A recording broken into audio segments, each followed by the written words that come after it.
A particle undergoes SHM with time period of 2 seconds. How much time will it travel from mean position to the displacement equal to half of the amplitude? Time period उसका 2 second है और उसको कहाँ से कहाँ तक जाना है, मीन पोजीशन से आधे डिस्प्लेसमेंट तक जाने में पूछ रहे हैं टाइम कितना लगेगा। तो वो टाइम होता है T/12। मीन पोजीशन से प्लस माइनस A/2 तक जाने का टाइम या A/2 से प्लस माइनस A/2 से मीन पोजीशन तक आने का टाइम, ये जो टाइम होता है ये आपका होता है T/12 सेकेंड्स और T आपको दिया 2 second, so it is 1/6 second. D part.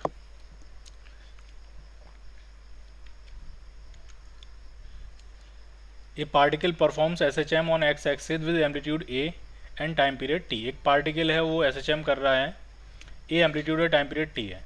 The time taken by the particle to travel a distance A/5 from the starting point. Starting point से A/5 डिस्टेंस ट्रेवल करने में कितना टाइम लगेगा। तो सबसे पहले आपको ये देखना है कि वो कहाँ से स्टार्ट कर रहा है, मीन पोजीशन से स्टार्ट कर रहा है कि एक्सट्रीम से स्टार्ट कर रहा है, क्योंकि दोनों के आंसर अलग अलग आएंगे। तो मैं आपको दोनों समझाता हूँ, दोनों देखिए। इसमें कहीं ऐसा लिखा नहीं है कि एक्स एक्सिस पे SHM कर रहा है, एम्पलीट्यूड A है, टाइम पीरियड T है। Time taken by the particle to travel a distance A/5 from rest, लिखा है, बिल्कुल लिखा है फ्रॉम रेस्ट, और रेस्ट होता है वो अपने एक्सट्रीम पोजीशन पे। ठीक, तो आप पहले डायग्राम समझिए। इसमें ये इसकी एक्सट्रीम पोजीशन है, मान लिया प्लस A, ये है माइनस A, और मैं ऐसा मान रहा हूँ कि यहाँ से उसने मोशन स्टार्ट किया है। तो कह रहे हैं कि A/5 डिस्टेंस ट्रेवल करने में कितना टाइम लगाएगा। तो A/5 डिस्टेंस ट्रेवल करने का मतलब है कि जिस लोकेशन पे पहुंचेगा वो उस लोकेशन का एक्स कोऑर्डिनेट होगा 4A/5। ठीक, A से अगर वो A/5 डिस्प्लेसमेंट लेगा तो उसका पोजीशन का कोऑर्डिनेट क्या होगा, 4A/5। और यहाँ से स्टार्ट कर रहा है T=0 पे, T=0 पे वो अपने एक्सट्रीम पोजीशन पे होता है। तो जब कोई पार्टिकल यहाँ से मोशन स्टार्ट करता है पॉजिटिव एक्सट्रीम से, तो उसकी इक्वेशन हम लिखते हैं x=a sin ωt। ठीक, और आपको टाइम बताना है और पोजीशन दी हुई है। कह रहे हैं 4A/5 पे वो कब पहुंचेगा, यही तो मतलब हुआ कि A/5 शिफ्ट होने का मतलब है पोजीशन कहाँ पहुंचेगा, 4A/5। तो ये 4A/5 पे कब पहुंचेगा वो टाइम बताना है। तो बस सॉल्व कर लेते हैं, आंसर आ जाएगा। सॉरी, मैंने ये इक्वेशन गलत लिख दी, ये cos ωt होती है, A cos ωt। ठीक है, जब वो पॉजिटिव एक्सट्रीम से स्टार्ट करता है तो इक्वेशन क्या होती है, A cos ωt। और पूछ रहे हैं कितने टाइम में वो A/5 शिफ्ट हो जाएगा, यानी फाइनल कोऑर्डिनेट होगा 4A/5। तो बस सारी वैल्यू डाल देते हैं, यहाँ लिखेंगे हम 4A/5 और ये हो जाएगा A cos ωt। A से A कैंसिल आउट, तो ωt जो आपका आया वो आपका आया cos इनवर्स 4/5। तो ये जो टाइम आपका आएगा वो आपका आ जाएगा 1/ω, और 1/ω होगा 2π/T, T ऊपर आ जाएगा, cos इनवर्स 4/5। तो इतना टाइम लगेगा उसको A/5 शिफ्ट होने में। So your answer is B part.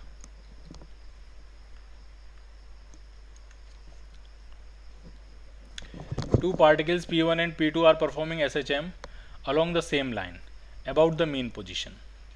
Initially they are at their positive extreme position, दोनों पहले अपने पॉजिटिव एक्सट्रीम में है, सेम मीन पोजीशन है, सेम लाइन के अलॉन्ग दो पार्टिकल SHM कर रहे हैं। दोनों का time, if the time period of each particle is 12 second, time period भी आपको दिया है, and difference in their amplitude is 12 centimetre. Time period same है, सेम मीन पोजीशन है, दोनों ही अपने पॉजिटिव एक्सट्रीम से स्टार्ट करते हैं, लेकिन उनके एम्पलीट्यूड डिफरेंट है, और एम्पलीट्यूड का जो डिफरेंस है वो 12 सेंटीमीटर है। तो पूछ रहे हैं find the time, minimum time after which the separation between the particles become 6 centimetre. तो पहले बनाएंगे, इसको हम ड्रॉ करेंगे।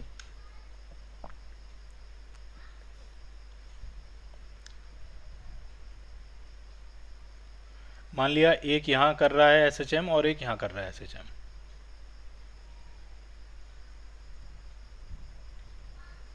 दोनों की मीन पोजीशन जो है वो सेम है, लेकिन उनके एम्पलीट्यूड में 12 सेंटीमीटर का डिफरेंस है। एक पार्टिकल अपने एक्सट्रीम से चल रहा है, ये मान लिया पार्टिकल P1 है, ये दूसरा पार्टिकल है, ये अपने एक्सट्रीम से चल रहा है, ये पार्टिकल P2 है, लेकिन इनमें जो डिफरेंस है, एम्पलीट्यूड का जो डिफरेंस है, ये 12 सेंटीमीटर का डिफरेंस है। टाइम पीरियड दोनों का ही जो है वो सेम दिया है आपको, 12 सेकेंड। टाइम पीरियड की जरूरत पड़ेगी तब डालेंगे। टाइम पीरियड दोनों को ही दिया है कितना, 12 सेकेंड, और दोनों ही T=0 पे अपने एक्सट्रीम पोजीशन से चल रहे हैं। ये अब P वाला पार्टिकल यहाँ पे है, P1 वाला, और P2 वाला यहाँ पे है, और इनिशियल सेपरेशन इनके बीच में जो है वो 12 सेकेंड है। पूछ रहे हैं कितनी देर के बाद उनका सेपरेशन 6 सेंटीमीटर हो जाएगा। ठीक है, तो आप थोड़ा लॉजिक से सोचेंगे और समझेंगे। देखिए टाइम पीरियड आपका 12 सेकेंड है, तो मीन पोजीशन आने में टाइम कितना लगेगा, तो वो T/4 होता है, तो वो 3 सेकेंड टाइम लगेगा। यानी 3 सेकेंड के बाद दोनों ही पार्टिकल अपनी अपनी मीन पोजीशन पे आ जाएंगे। ये यहाँ से चलता हुआ अपनी मीन पोजीशन पे आ जाएगा और ये यहाँ से चलता हुआ अपना मीन पोजीशन पे आ जाएगा। यानी 3 सेकेंड पे दोनों के बीच का सेपरेशन 0 हो जाएगा, क्योंकि दोनों दोनों ही अपनी मीन पोजीशन पे आ जाएंगे और दोनों की मीन पोजीशन सेम ही जगह है। तो इनके बीच का सेपरेशन 3 सेकेंड के बाद उनके बीच का सेपरेशन 0 हो जाएगा। और आपसे पूछे सेपरेशन 6 सेंटीमीटर कब होगा, शुरुआत में इनके बीच में सेपरेशन 12 सेंटीमीटर था और 3 सेकंड के बाद 0 हो गया। तो जो भी आंसर आएगा 6 सेंटीमीटर सेपरेशन का, वो 3 सेंटीमीटर और 3 सेकंड और 0 सेकंड के बीच का ही होगा कुछ। तो इसमें सिर्फ एक ही आंसर दिया है, वो है 2 second. So your answer will be B part. ये आपको समझा, हमने कोई इक्वेशन नहीं बनाई, कोई कैलकुलेशन नहीं करी, हमने सिर्फ ये देखा कि दोनों का टाइम पीरियड सेम है, तो T/4 यानी 3 सेकंड पे दोनों मीन पोजीशन पे आ जाएंगे और मीन पोजीशन सेम ही है, यानी 3 सेकंड पे उनके बीच का डिफरेंस 0 हो जाएगा। और 0 पे शुरुआत में इनके बीच का सेपरेशन 12 सेंटीमीटर था, तो 6 सेंटीमीटर कहीं बीच में ही रहा होगा, तो वो जो टाइम होगा वो 3 सेकंड और 0 सेकंड के बीच में ही रहा होगा। तो आंसर में सिर्फ एक ही आंसर दिया, वो आपका है 6 सेकंड। ठीक, इक्वेशन बनाए करना चाहो तो आप बिल्कुल कर सकते हो, ऐसा नहीं है कि नहीं होगा, लेकिन उसमें थोड़ा टाइम ज़्यादा लगेगा। ठीक है, पहले वाले की अगर मैं इक्वेशन बनाऊंगा P1 की, अगर मैं उससे कहता हूँ x1, अगर P2 का एम्पलीट्यूड a है तो P1 का एम्पलीट्यूड हो जाएगा a+12। ठीक, तो x1 की इक्वेशन बनेगी, एम्पलीट्यूड है a+12 into cos omega T, positive extreme से चल रहे हैं तो कॉस ओमेगा टी लिखा जाएगा। और x2 की जो इक्वेशन आएगी वो आ जाएगी a कॉस ओमेगा टी, और इनका जो डिफरेंस होगा यानी x1 माइनस x2, ये आप चाहते हो कितना हो जाए, 6 सेंटीमीटर हो जाए। तो जब इसमें से इसको माइनस करेंगे तो ये आपके पास बचेगा 12 cos omega t is equal to 6। So cos omega t is equal to half. Clear, तो ओमेगा टी कितना हो जाएगा, तो ओमेगा कॉस जो हाफ एंगल होता है वो आपका 60 डिग्री का होता है, यानी π/3। क्लियर, ओमेगा को हम क्या ले सकते हैं, ओमेगा को ले सकते हैं 2π/t, तो पाई से पाई कैंसिल, तो ये जो टाइम आया वो कितना आ गया आपका T/6, और टाइम पीरियड दिया था 12 सेकंड, तो ये कितना आ जाएगा 2 सेकंड। तो आप कैलकुलेट करना चाहो तो ऐसा नहीं कैलकुलेट नहीं होगा, कैलकुलेट भी हो जाएगा, लेकिन कॉमन सेंस से जब चीज़ हो रही है तो कैलकुलेशन पे जाने की जरूरत नहीं है आपको। So your answer is B part. A particle execute SHM of amplitude A and time period t. The distance traveled by the particle in the duration, distance पूछ रहे हैं कितनी ट्रेवल करेगा पार्टिकल किस ड्यूरेशन में, जिस ड्यूरेशन में उसका फेज चेंज हो रहा है π/12 से 5π/12। ठीक है, π/12 से 5π/12 फेज चेंज हो रहा है, तो ये पूछ रहे हैं कितनी डिस्टेंस ट्रेवल कर लेगा। ठीक है, और कहाँ से स्टार्ट करता है ऐसा कुछ दिया नहीं उन्होंने। ठीक है, तो ये थोड़ी प्रॉब्लम होती है कि अगर आपको ये नहीं दिया है कि इनिशियल स्टेट क्या है तो इसका आंसर बदल भी सकता है। तो हम ऐसा करते हैं कि चलो इसको एक्सट्रीम पोजीशन से मानते हैं। ठीक है, एक्सट्रीम पोजीशन से मानते हैं कि ये कहाँ तक पहुँचेगा। ठीक है, ये है मेन पोजीशन, ये है आपका +a और ये आपका -a, और मैंने कहा कि चलो पॉजिटिव एक्सट्रीम से शुरू कर रहा है। ठीक है, थोड़ा आइडिया लें तो 5π/12 तो काफ़ी छोटी वैल्यू है। 5π/12 जो है वो π/2 से बड़ा होगा कि π/2 से छोटा होगा, तो ये π/2 से छोटा होगा। क्यों होगा π/2 से छोटा, अगर यहाँ 6π/12 होता तो π/2 होता। इसका मतलब अगर वो एक्सट्रीम से स्टार्ट कर रहा है तो मीन तक आ नहीं पाएगा, क्योंकि अगर एक्सट्रीम से स्टार्ट कर रहा है तो एक्सट्रीम और मीन के बीच में जो फेज डिफरेंस होता है वो π/2 का होता है, तो वो यहीं कहीं चल रहा होगा। तो हम 5/12 डाल के देखेंगे, फेज देखेंगे लोकेशन क्या होगी, और फिर 5π/12 डाल के देखेंगे लोकेशन क्या होगी, और माइनस कर देंगे। ठीक है, तो मैं कह रहा हूँ मोशन अगर आपका यहाँ से स्टार्ट हुआ है तो इसकी इक्वेशन हम लिखेंगे x = a cos ωt। तो पहले केस में ये जो फेज है ये π/12 है, तो लोकेशन x1 होगी, तो x1 कहीं यहाँ लोकेशन होगी, तो x1 आ जाएगी a cos π/12। ठीक, इसी तरह से जब आप 5π/12 डालोगे, ठीक है, तब लोकेशन दूसरी होगी, x2 होगी, x2 कहीं यहाँ आ जाएगी। मीन तक तो पहुँचेगा नहीं, मीन तक पहुँचने के लिए फेज जो है वो π/2 होना चाहिए, तो x2 जो आपका आएगा वो आ जाएगा a cos 5π/12। ठीक, तो उनके बीच की जो डिस्टेंस होगी, कितनी डिस्टेंस ने ट्रैवल करी होगी ये डिस्टेंस, तो ये निकालने के लिए आप x1 में से x2 माइनस कर दीजिए। x1 की वैल्यू ज़्यादा है तो x1 में से x2 माइनस कर दीजिए, तो आपको डिस्टेंस मिल जाएगी x1 minus x2। So it is a times cos pi by 12 minus cos 5 pi by 12। ठीक ठीक है, तो इसको सेटल करते हैं। cos a minus cos b का फॉर्मूला इसमें लगेगा। ठीक है, तो पहले मैं अलग से लिख देता हूँ कि क्या, यहीं लिख देते हैं cos a minus cos b का फॉर्मूला क्या होगा। cos a minus cos b, इसका फॉर्मूला हम सेटल करेंगे। ठीक है, थोड़ा और अगर चाहो तो और चेंजेस कर सकते हैं। वो चेंजेस ये होगा कि 5 पाई बाई 12 को आप ऐसा ले सकते हो cos 6 pi by 12 minus pi by 12। ठीक, ऐसा मैंने इसलिए लिखा है कि ये जो 6 पाई बाई 12 होता है ये होता है पाई बाई 2, और cos pi by 2 minus theta, cos pi by 2 minus theta आपका साइन थीटा हो जाएगा, तो ये cos पाई बाई 12 हो जाएगा और यहाँ माइनस साइन पाई बाई 12 हो जाएगा। ठीक है, लेकिन फिर भी आपको पाई बाई 12 की वैल्यू डालनी पड़ेगी। ठीक है, पाई बाई 12 जो है 15 डिग्री के आसपास होता है। ठीक, पाई बाई 6 जो होता है 30 डिग्री होता है, पाई बाई 12 क्या होता है 15 डिग्री होता है। तो एक तरीका तो ये है कि पाई बाई 12 15 डिग्री की वैल्यू निकाल के डालो, आप इसमें सॉल्व करो, या फिर cos a माइनस, मतलब अभी आगे मैथ, आगे फिजिक्स नहीं है, आगे सिर्फ मैथमेटिक्स है और सिर्फ इसकी कैलकुलेशन है। ठीक है, तो पहले cos a minus cos b का फॉर्मूला लिखेंगे। तो cos a minus cos b का जो फॉर्मूला होता है वो आपका होता है माइनस 2 साइन, इसको पहले हटा देता हूँ मैं यहाँ से, होता है माइनस 2 साइन, एक ब्रैकेट में आता है a प्लस बी बाई 2 और दूसरे ब्रैकेट में आता है sine a minus b by 2। ठीक, तो जरा ये फॉर्मूला यहाँ अप्लाई करेंगे तो कितना आएगा, माइनस 2 साइन, अगर दोनों को ऐड करके 5 पाई बाई 12 और 5 पाई बाई 12 को ऐड करेंगे तो 6 पाई बाई 12 हो जाएगा, 6 पाई बाई 12 पाई बाई 2 होता है और अपॉन 2 करेंगे तो पाई बाई 4 हो जाएगा ये। ठीक, दूसरे ब्रैकेट में क्या आने वाला है, साइन, तो ये a माइनस बी बाई 2, तो pi by 12 minus 5 pi by 12 that is 4 pi by 12, और 4 पाई बाई 12 पाई बाई 3 होता है और उसका हाफ करेंगे तो पाई बाई 6 हो जाएगा, माइनस पाई बाई 6 होगा ये। तो साइन अपना माइनस बाहर फेंक देता है तो ये वाला माइनस कैंसिल आउट हो जाएगा, तो ये आपका आया 2 sine pi by 4 into sine pi by 6। Sine pi by 4 होता है 1 बाई रूट 2 और साइन पाई बाई 6 होता है 1 बाई 2, तो 2 से 2 कैंसिल आउट हो गया, तो ये आ गया 1 बाई रूट 2। तो ये जो पूरा मैथमेटिकल टर्म है इसकी वैल्यू आ गई 1 by root 2। So your answer is a by root 2। Clear? तो थोड़ी ज़्यादा मैथमेटिक्स हो गई इसमें, लेकिन कोई बात नहीं, इसका आंसर बनेगा आपका a बाई रूट 2। ठीक, अच्छा, अब इसमें एक इंपॉर्टेंट बात थी जो हम डिस्कस कर रहे थे कि इस क्वेश्चन में ये दिया नहीं है कि ये एक्सट्रीम से शुरू कर रहा है कि मीन से शुरू कर रहा है, तो उसमें देने की ज़रूरत नहीं है। क्यों? इसलिए ज़रूरत नहीं है क्योंकि अगर आप मीन से भी मानोगे इसको कि ये मीन से चल रहा है तो आप इक्वेशन क्या लिखोगे, a साइन ओमेगा टी, और आप जब इसमें भी फेज डाल के डिफरेंस निकालोगे तब इसका भी आंसर यही आएगा। टाइमिंग आपको, फेज आपको इस हिसाब से दिए हुए हैं कि इनका जो डिस्प्लेसमेंट का जो डिस्टेंस आएगी, जो ट्रेवल्ड, वो सेम आंसर आएगा, चाहे आप a साइन ओमेगा टी से निकाल लीजिए या फिर आप a कॉस ओमेगा टी से निकाल लीजिए, या आप ये मान लीजिए कि मीन से चल रहा है, या आप ये मान लीजिए कि एक्सट्रीम से चल रहा है। ठीक, the phase difference between two SHM y1 is equal to a sine 10 pi t plus pi by 3 और y2 जो दिया है 12 sine 8 pi t plus pi 4, इनका फेज डिफरेंस पूछा है, लेकिन किस टाइम पे पूछा है, हाफ सेकेंड पे। तो हम दोनों ही की इक्वेशन लिखते हैं। पहली इक्वेशन है y1 is equal to 10 sine 10 pi t plus pi by 3, और दूसरी इक्वेशन जो है y2 इज इक्वल टू है 12 sine 8 pi t plus pi by 4। इनका फेज डिफरेंस पूछा है। तो सबसे पहले हम चेक कर रहे हैं कि ये फॉर्मेट सही है, फॉर्मेट एकदम सही है, दोनों इक्वेशन पॉजिटिव से स्टार्ट कर रही हैं, दोनों इक्वेशन में साइन है, एकदम सही है।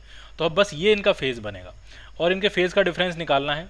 तो फेज डिफरेंस कांस्टेंट नहीं है क्योंकि उनकी फ्रीक्वेंसी सेम नहीं है, तो अलग अलग टाइम पे फेज डिफरेंस इसमें अलग अलग होगा। तो हमसे जो पूछा गया वो किस टाइम पे पूछा गया, हाफ सेकंड पे। तो हाफ सेकंड पे अगर हम पहले वाले का फेज निकालें 5 तो वो कितना आ जाएगा, टी की वैल्यू अगर आप हाफ डालोगे तो ये 5 पाई प्लस पाई बाई 3 हो जाएगा। ठीक, और दूसरे का फेज कितना आएगा 5 तो इसमें अगर टी की वैल्यू हाफ डालेंगे तो 4 पाई प्लस पाई बाई 4 हो जाएगा। तो इनका जो डिफरेंस आएगा 5 माइनस 5 वो आपका आ जाएगा, इसको इसमें से माइनस करेंगे तो ये आएगा pi plus pi by 3 minus pi by 4। Pi by 3 minus pi by 4 होता है पाई बाई 12, तो π/12 प्लस पाई 13 π/12 आपका आंसर बनेगा। तो ये बनेगा इनके बीच का phase difference at a particular instant. क्यों नहीं है फेज डिफरेंस कांस्टेंट? क्योंकि मैंने आपको बताया इनकी जो फ्रीक्वेंसी है वो अलग अलग है, तो अलग अलग टाइम पे अलग अलग फेज डिफरेंस होगा इनके बीच में। अगर इनकी फ्रीक्वेंसी सेम होती है तो इनके बीच का जो फेज डिफरेंस होता है वो हर टाइम पे सेम आता है, क्योंकि फ्रीक्वेंसी सेम होने से टाइम का फैक्टर सीधे कैंसिल आउट हो जाता है। Clear? If displacement x and velocity v are related, displacement और वेलोसिटी का रिलेशन दिया आपको SHM में, टाइम पीरियड पूछ रहे हैं, तो पहले इस इक्वेशन को थोड़ा ढंग से लिखेंगे। 4v² is equal to 25 minus x square. तो इसको आप देख सकते हो v² is equal to 1/4 times 5 का स्क्वायर माइनस एक्स स्क्वायर। इस फॉर्मेट में मैंने इसलिए लिखा है क्योंकि v और x में रिलेशन होता है, और वो रिलेशन ये होता है v² is equal to ω² times a² minus x square. तो जैसे आपने इस फॉर्मेट में लिखा तो आप सब कुछ बता सकते हो। अगर मैं एम्पलीट्यूड पूछूंगा तो एम्पलीट्यूड आप कह दोगे कि 5 हो जाएगा, 5 ऐसा यूनिट्स, और ओमेगा अगर पूछा जाएगा तो ओमेगा 1/2 हो जाएगा। ओमेगा अगर 1/2 है तो टाइम पीरियड कितना हो जाएगा? तो ये 2π/t, तो टाइम पीरियड आपका हो जाएगा 4π ऐसा यूनिट्स यानी seconds. So your answer is C part. ठीक। The phase difference between the displacement and acceleration of a particle executing simple harmonic motion। तो डिस्प्लेसमेंट और एक्सेलरेशन एक दूसरे के अपोजिट होते हैं, ये है। और जब दो वेक्टर्स एक दूसरे के अपोजिट होते हैं तो उनके बीच में फेज डिफरेंस 180 डिग्री का होता है या पाई का होता है। जब डिस्प्लेसमेंट अपने पॉजिटिव एक्सट्रीम पे होता है तो एक्सेलरेशन अपने नेगेटिव एक्सट्रीम पे होता है, और जब एक्सेलरेशन अपने पॉजिटिव एक्सट्रीम पे होता है तब डिस्प्लेसमेंट अपने नेगेटिव एक्सट्रीम पे होता है। तो इनके बीच में जो फेज डिफरेंस है वो कितना हो गया? वो हो गया आपका 180 डिग्री।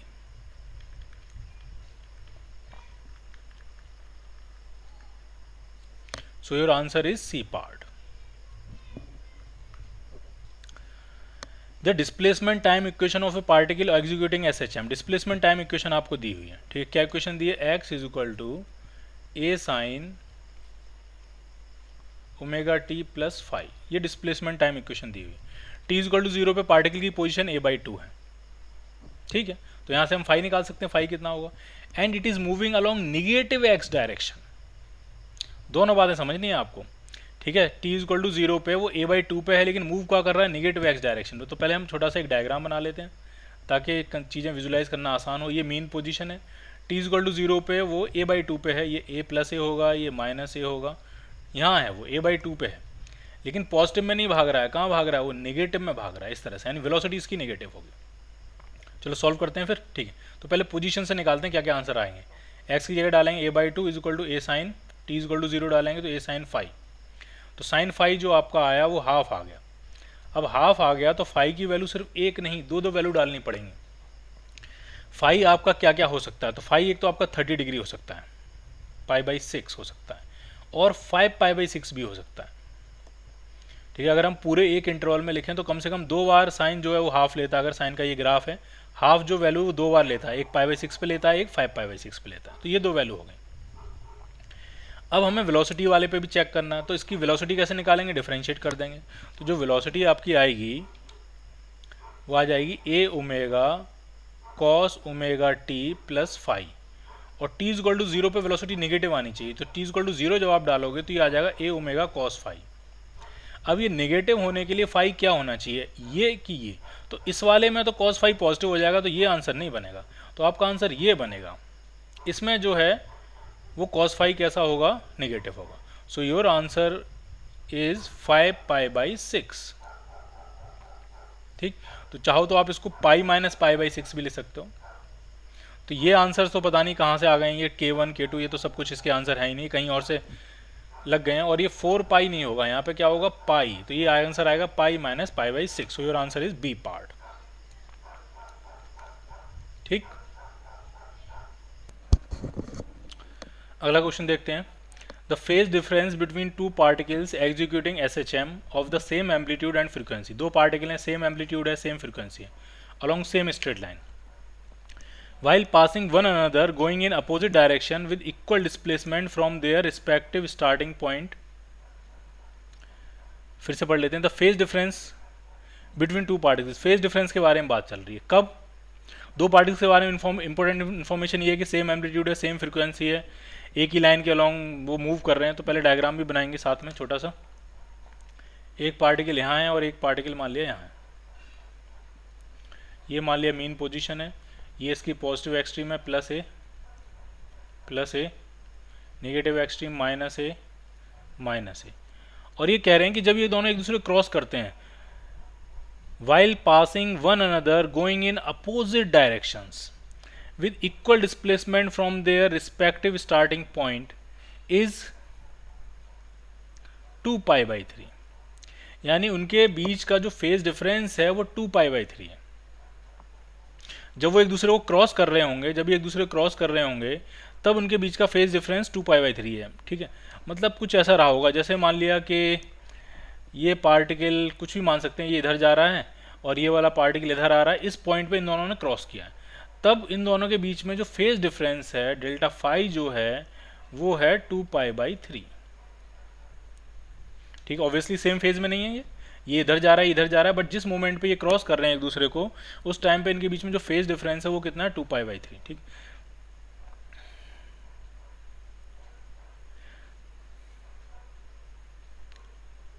ठीक। अब इसमें एक इंपॉर्टेंट बात है, इंपॉर्टेंट बात यह है कि इसमें ये कह रहे हैं with equal displacement from their respective starting point.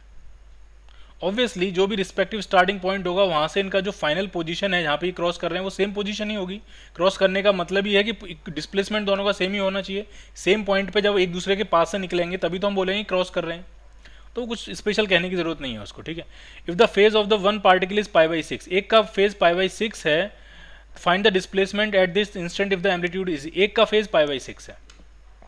तो एक में अगर ये मानो ढंग से समझिए आप, देखिए बहुत आसान है, बिल्कुल भी मुश्किल नहीं है। इन दोनों के बीच में फेज डिफरेंस 2 पाई बाई 3 है। इसका मतलब ये वाले पार्टिकल में अगर पहले वाले पार्टिकल के बारे में पूछूं मैं तो ये एक्सट्रीम तक जाएगा और फिर लौट के आएगा इस पॉइंट तक, तब दोनों का फेज सेम हो पाएगा। यानी जाने और टोटल आने में टोटल कितना फेज डिफरेंस है 2 पाई बाई 3। इसका मतलब जाने का फेज डिफरेंस भी होगा पाई बाई 3 और आने में भी कितना फेज डिफरेंस लेगा पाई बाई 3। तो यहाँ से यहाँ तक का फेज पाई बाई 3 और यहाँ से यहाँ तक का फेज पाई बाई 3 होगा, तब दोनों के बीच में फेज डिफरेंस कितना आएगा 2 पाई बाई 3।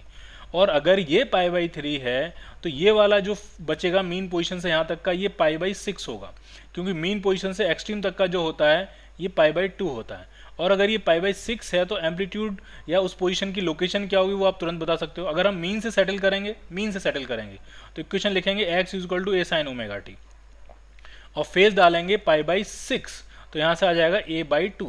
और अगर आप एक्सट्रीम से सेटल करना चाहो, यहाँ से यहाँ तक सेटल करना चाहो, तो हम इक्वेशन डालेंगे x equal to a cos omega t और एक्सट्रीम पोजीशन से यहाँ तक आने का जो फेज होगा वो पाई बाई 3 होगा, क्योंकि टोटल 2 पाई बाई 3 है, तो जाने का पाई बाई 3, आने का पाई बाई 3। तो एक्सट्रीम से अगर हम यहाँ तक की बात करेंगे तो इस पॉइंट और इस पॉइंट के बीच में फेज डिफरेंस कितना होगा पाई बाई 3, तो यहाँ ओमेगा टी डालेंगे pi by 3, so it is again a by 2।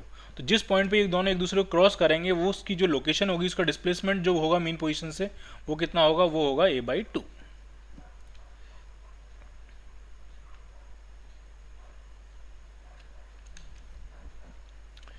Time period t and amplitude a are same for two particles which undergo SHM along the same line. At one particular instant, one particle is at a phase 3 pi by 2 and other is at phase 0. बनाएंगे, draw करेंगे।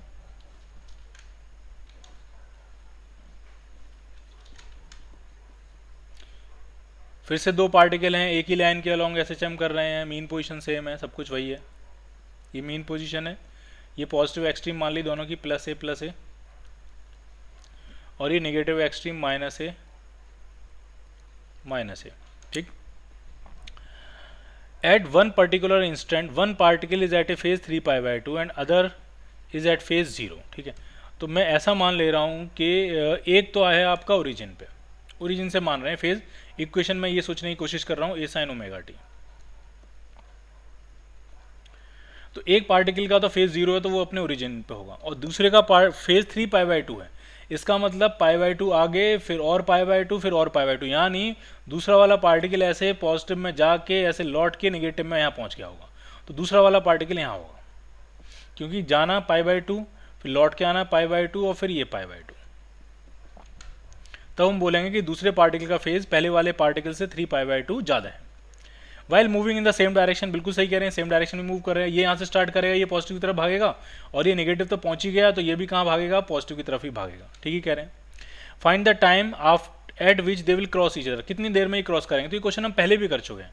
ये answer 3t/8 आया था। क्यों? t/2 time में, t/2 time में ये यहाँ से यहाँ पहुँचेगा, ये t/4 टाइम हो गया, तो t/4 में ये यहाँ से यहाँ आ जाएगा। ठीक, अब ये यहाँ से वापस लौटेगा, ये आगे बढ़ेगा, तो फिर से ये दोनों एक दूसरे को यहाँ पे कट कर देंगे, तो ये टाइम t/8 होगा और इसका भी टाइम क्या होगा, t/8 होगा, क्रॉस कर देंगे। तो टोटल टाइम कितना आया, 3t/8। तो पहले भी एक क्वेश्चन में हमने पूरा मैथमेटिक्स लगा के भी सॉल्व किया था और लॉजिक से भी किया था। तो ये आंसर बना आपका B part. Match the column, first में कह रहे हैं जीरो ग्रेविटी। क्या जीरो ग्रेविटी में एसएचएम हो सकता है? बिल्कुल हो सकता है, अगर वो स्प्रिंग ब्लॉक सिस्टम है। तो जीरो ग्रेविटी में पेंडुलम तो एसएचएम करेगा नहीं, ठीक है, पेंडुलम तो आपका एसएचएम करेगा नहीं, लेकिन अगर स्प्रिंग ब्लॉक सिस्टम है तो उसको किसी एक्सटर्नल ग्रेविटी या किसी चीज़ की ज़रूरत नहीं होती, उसका अपना इंटरनल रिस्टोरिंग फोर्स उसके अपने साथ होता है, स्प्रिंग के पास होता है। तो एसएचएम इज़ डेफिनेटली पॉसिबल। ठीक है, तो फर्स्ट का आंसर क्या बनेगा, an SHM is definitely possible. First का आंसर बन रहा है क्यू। अब सेकेंड पे आते हैं। नो रिस्टोरिंग फोर्स, अगर रिस्टोरिंग फोर्स ही नहीं है तो एसएचएम कहाँ से होगा, क्योंकि एसएचएम के लिए तो रिस्टोरिंग फोर्स चाहिए ही चाहिए। तो an SHM may be possible, an SHM is definitely not possible. तो सेकंड का आंसर बनेगा पी, बिना रिस्टोरिंग फोर्स के नहीं हो पाएगा। मैकेनिकल एनर्जी रिमेन्स कंजर्व, तो एसएचएम में अगर आइडियल सिचुएशन है, एसएचएम है, डैम्पिंग नहीं है, तो मैकेनिकल एनर्जी कंजर्व रहती है, और जिनमें मैकेनिकल एनर्जी कंजर्व नहीं रहती वहाँ भी एसएचएम होता है। तो इसका भी आंसर क्या बनेगा, मैकेनिकल एनर्जी रिमेन्स कंजर्व। तो इसका आंसर बनेगा an SHM may be possible. May be possible इसलिए कह रहा हूँ क्योंकि बहुत सारी सिचुएशन ऐसे होते हैं जिसमें मैकेनिकल एनर्जी कंजर्व होती है लेकिन वो एसएचएम नहीं होता। फॉर एग्जांपल, एक बॉल ऊपर से गिर रही है और इलास्टिक कोलिजन है, ढंग से समझिए, ग्राउंड है या इलास्टिक कोलिजन है और एक बॉल आपने ऊपर से गिराई है, तो ये टकराएगी, फिर रिबाउंड करके उसी हाइट पे जाएगी, फिर टकराएगी, फिर रिबाउंड करके उसी हाइट पे जाएगी। तो इसमें मैकेनिकल एनर्जी तो हमेशा कंजर्व रहेगी, पोटेंशियल काइनेटिक में कन्वर्ट होगी, काइनेटिक पोटेंशियल में कन्वर्ट होगी, लेकिन क्या ये एसएचएम है? नहीं है। तो एसएचएम हो भी सकता है, नहीं भी हो सकता है। एसएचएम में मैकेनिकल एनर्जी कंजर्व होती है आइडियल सिचुएशन में, लेकिन जिस सिचुएशन में मैकेनिकल एनर्जी कंजर्व है वो सारी सिचुएशन एसएचएम होंगी ऐसा जरूरी नहीं है। ठीक है, तो मे बी पॉसिबल। तो थर्ड का आंसर बनेगा आर। फोर्थ, डिस्प्लेसमेंट जो है किसी रेफरेंस लेवल से y equal to sine square omega t है, तो क्या ये एसएचएम है? ये साइन स्क्वायर ओमेगा टी बिल्कुल एसएचएम होता है। ठीक है, हमने देखा साइन स्क्वायर या कॉस स्क्वायर के फंक्शन को लीनियर टर्म में लिख सकते हैं, तो वो एसएचएम होता है, and SHM is definitely possible. तो एस जो है वो किसी का आंसर नहीं बनेगा। ठीक है, तो ये आपका बनेगा, फोर्थ का आंसर भी क्या बनेगा, क्यू। तो आपको मॉडिफाई करना पड़ जाएंगे आंसर। देखते हैं जरा, फर्स्ट का क्यू है, सेकंड का पी है, थर्ड का आर है, सही है। फोर्थ का यहाँ बदल के क्यू कर लीजिए। ठीक है, फोर्थ का बदल के क्या कर लीजिए, क्यू कर लीजिए।